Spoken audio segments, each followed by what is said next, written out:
Baik, Assalamualaikum warahmatullahi wabarakatuh. Yang terhormat Budia selaku dosen pengampu mata kuliah AKL 2. Di sini kami kelompok 2 akan mempresentasikan hasil kerja kelompok kami tentang membahas artikel foreign exchange. Selanjutnya,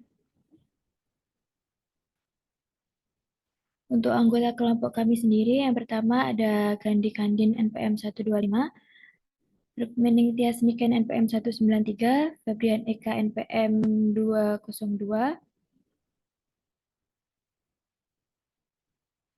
Almira Yasmin NPM 236, dan Heriwinda Anggun NPM 312.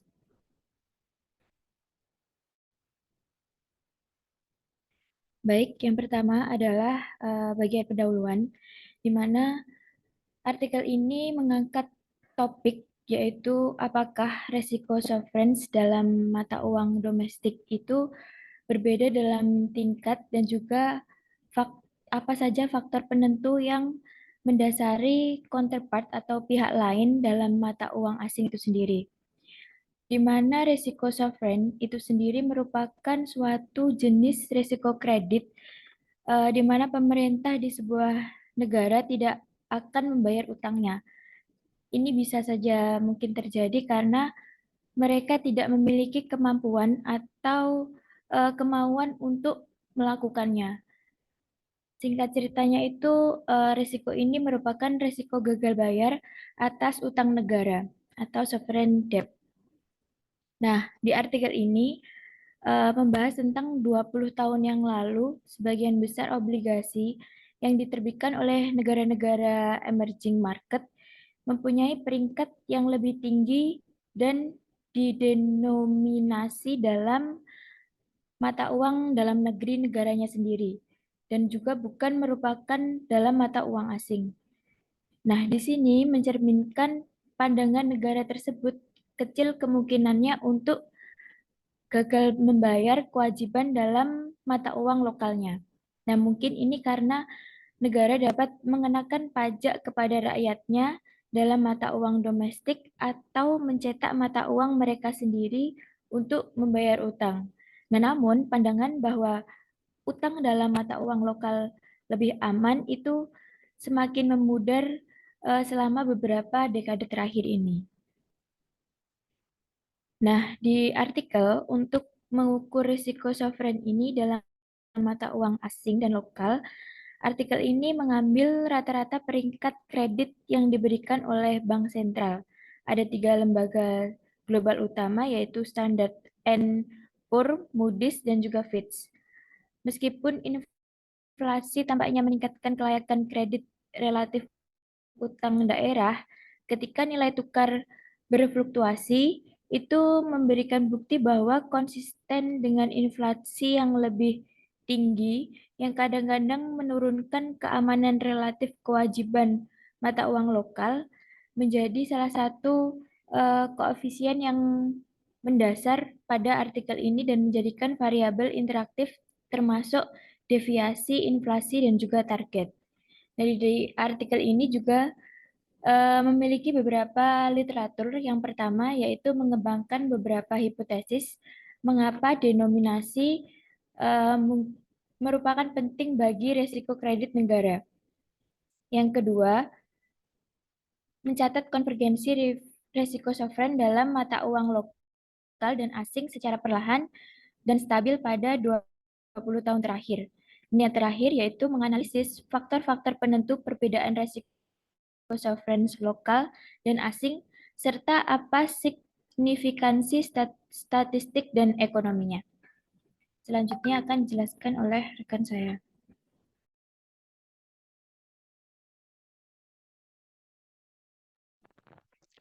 Iya baik, selanjutnya adalah eh, hipotesis pada artikel ini.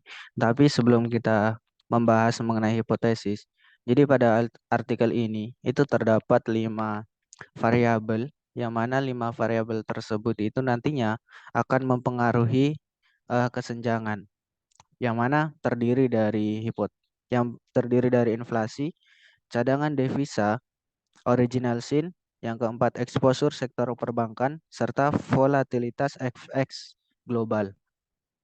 Untuk hipotesis yang pertama mengenai inflasi, jadi terdapat dua hipotesis pada inflasi. Untuk H1, untuk inflasi, inflasi yang lebih tinggi itu nantinya akan menurunkan kelayakan kredit pemerintah untuk utang dalam negeri dibandingkan utang asing, sehingga akan menurunkan kesenjangan. Kemudian untuk hipotesis kedua mengenai inflasi, inflasi yang lebih tinggi itu nantinya akan menurunkan kelayakan kredit negara untuk utang dalam mata uang domestik, sehingga mengurangi kesenjangan. Kemudian untuk hipotesis yang kedua, pada bagian hipotesis cadangan, itu berpendapat bahwasanya cadangan devisa yang tinggi akan meningkatkan kelayakan kredit lebih besar untuk kewajiban mata uang asing, yang mana nantinya akan mengurangi kesenjangan tersebut.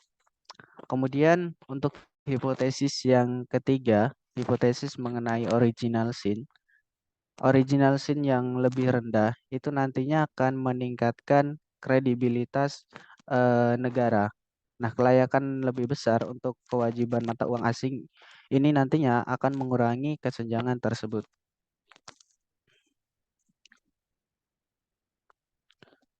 Selanjutnya, hipotesis yang keempat pada bagian eksposur sektor perbankan berpendapat bahwasanya semakin besar eksposur sektor perbankan terhadap obligasi pemerintah, maka akan menurunkan tingkat kedaulatan negara kelayakan kredit karena saling memperkuat kedaulatan dan juga sistem keuangan. Kemudian untuk hipotesis yang kelima pada bagian volatilitas FX global itu berpendapat bahwasanya volatilitas FX global yang tinggi itu akan menurunkan kelayakan kredit negara lebih besar untuk kewajiban dalam mata uang asing dibandingkan dalam mata uang lokal.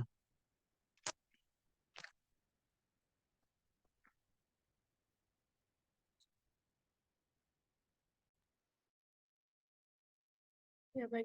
Dengan hipotesis yang sudah disebutkan tadi, penelitian ini tuh telah mengusulkan mekanisme di mana 5 faktor dapat mempengaruhi resiko utang dalam negeri itu berbeda dengan resiko utang di luar negeri.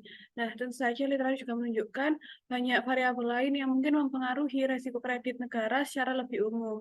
Namun hal ini tidak selalu berbeda tergantung pada dominasi mata uang dari hutang. Nah, sebagai variabel kontrol, penelitian ini mengukur kekuatan ekonomi, fiskal, dan kelembagaan, serta riwayat gagal bayar. Variabel-variabel ini mencakup log PDB per kapita, utang publik atau PDB, bunga atau pendapatan, utang luar negeri jangka pendek terhadap PDB, rezim nilai tukar, dan efektivitas pemerintah, serta volatilitas nilai tukar spesifik negara. Next slide.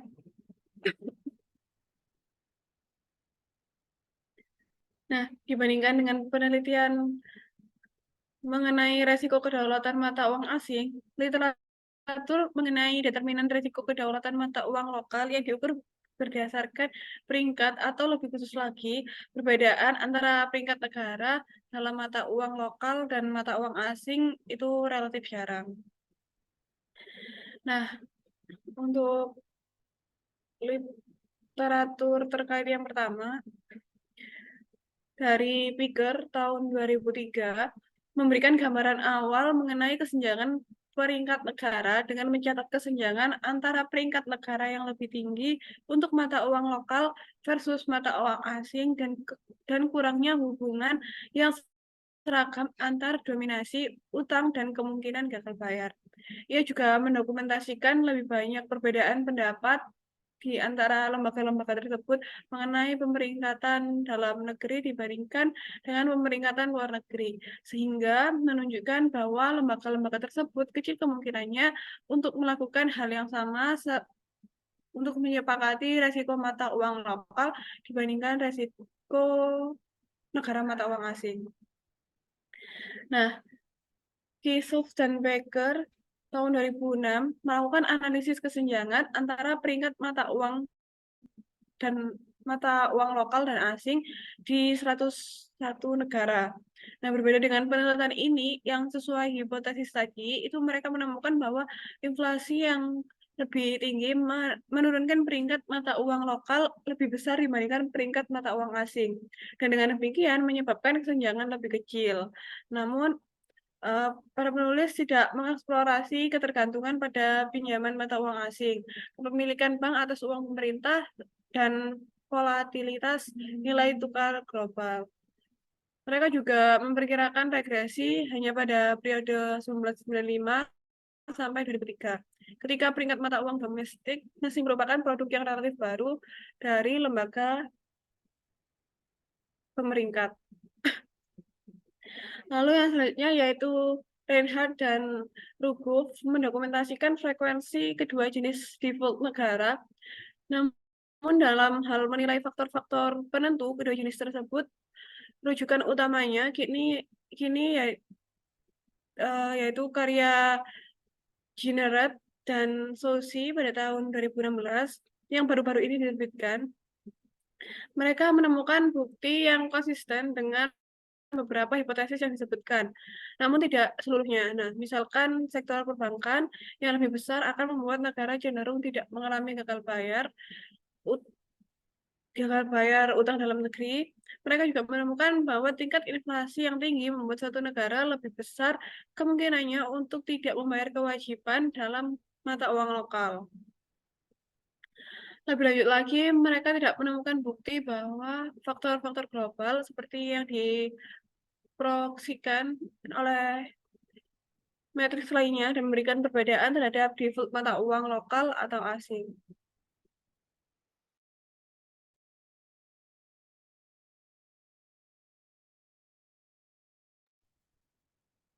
Baik, selanjutnya yaitu variabel penjelas. Di sini variabel penjelas yang digunakan oleh penulis untuk menguji hipotesis utamanya yaitu dijelaskan seperti yang pada bab sebelumnya, yakni inflasi, cadangan devisa, surat utang internasional, dan pinjaman yang diterbitkan dalam mata uang domestik versus mata uang asing atau original sin, serta sektor perbankan terhadap utang pemerintah dan volatilitas nilai tukar. Nah, di sini rezim penargetan inflasi serta deviasi inflasi dari sasaran juga dimasukkan ke dalam spesifikasi yang disempurnakan. Selain itu, inflasi, cadangan devisa, dan original sin juga berinteraksi lebih jauh dengan volatilitas falas spesifik suatu negara untuk menguji saluran tertentu mengenai pengaruh variabel-variabel tersebut terhadap kesenjangan. Next. Sini terkait metodologi. Di sini untuk menguji hipotesis utama, penulis menggunakan dua metode yang saling melengkapi.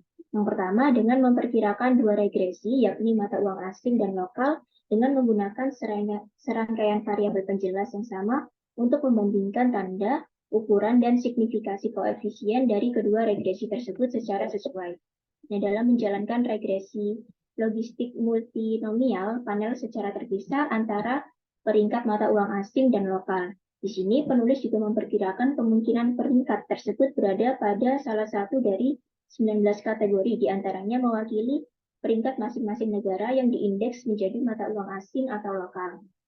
Selain itu, di sini penulis juga menggunakan variabel terikat dengan hipotesis utama serta variabel kontrol untuk menjalankan uji signifikansi statistik yang membandingkan tanda koefisien pada regresi peringkatan mata uang lokal dan asing. Selain itu juga, variabel penjelas yang sama digunakan untuk memperkirakan rata-rata nilai numerik peringkat yang dihitung berdasarkan transformasi linear. Dan untuk metodologi yang kedua, yaitu berfokus pada kesenjangan dan memperkirakan model logit turut trinomial. Di sini, penulis memperkirakan kemungkinan kesenjangan peringkat berada pada salah satu dari 3 kategori. Yang pertama, kurang dari atau sama dengan 0. Yang kedua, antara 0 dan 2 notch. Yang ketiga, yaitu 2 notch atau lebih besar. Di sini sebagai fungsi dari variabel penjelas. Nah, selain itu juga, penulis juga melakukan pemeriksaan terkait ketahanan terhadap signifikasi statistik dari semua estimasi dan melaporkan dalam laporan hasil regresi OLS dari variabel penjelas yang sama pada nilai numerik dari kesenjangan rata-rata dalam satuan notch. Materi selanjutnya akan dijelaskan oleh Jatan Sari.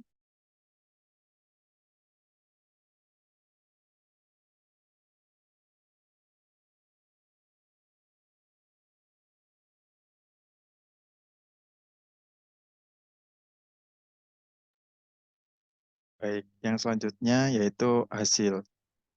Di sini ada 3 hasil yang kami fokuskan. Yang pertama ada faktor pendorong resiko kedaulatan, mata uang asing vs dengan mata uang lokal. Yang kedua memprediksi adanya kesenjangan dan mengeksplorasi kontribusi kuantitatif faktor-faktor tersebut terhadap penurunan kesenjangan.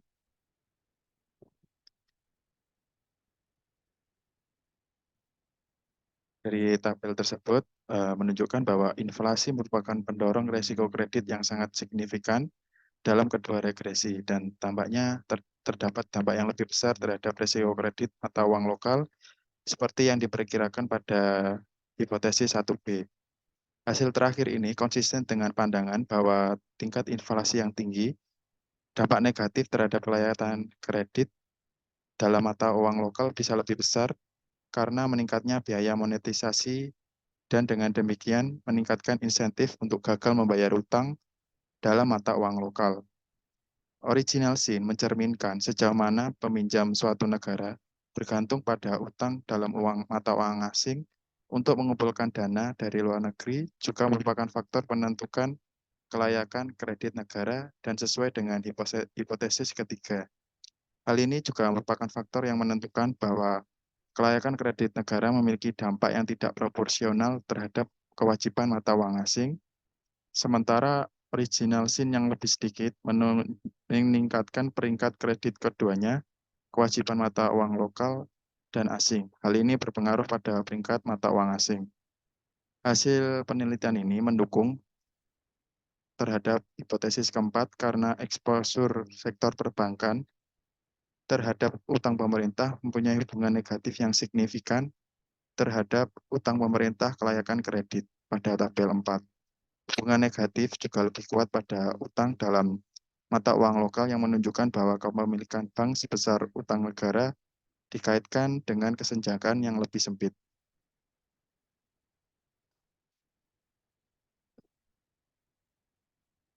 Setelah itu pada tabel 5, dukungan pada tabel 5 ini merujuk pada hipotesis 2 dan 3 yang cukup kuat dalam spesifikasi trimonial dan binomial. Cadangan devisa berhubungan negatif dengan perbedaan antara kelayakan kredit dalam mata uang lokal dan asing. Dan variabel ini signifikan dalam keempat spesifikasi yang dilaporkan.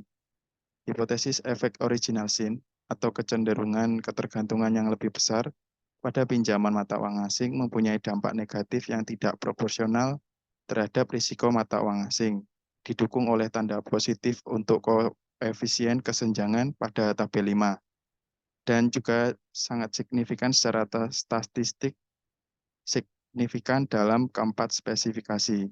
Namun tidak satupun dari 2 spesifikasi yang luas tersebut menemukan bahwa volatilitas falas spesifik suatu negara meningkatkan dampak cadangan devisa atau original sin. Hal ini menunjukkan bahwa mungkin terdapat aspek-aspek pada cadangan devisa dan kemampuan untuk menerbitkan mata uang lokal yang dapat meningkatkan ketahanan terhadap krisis utang mata uang asing terlepas dari volatilitas nilai tukar negara tersebut.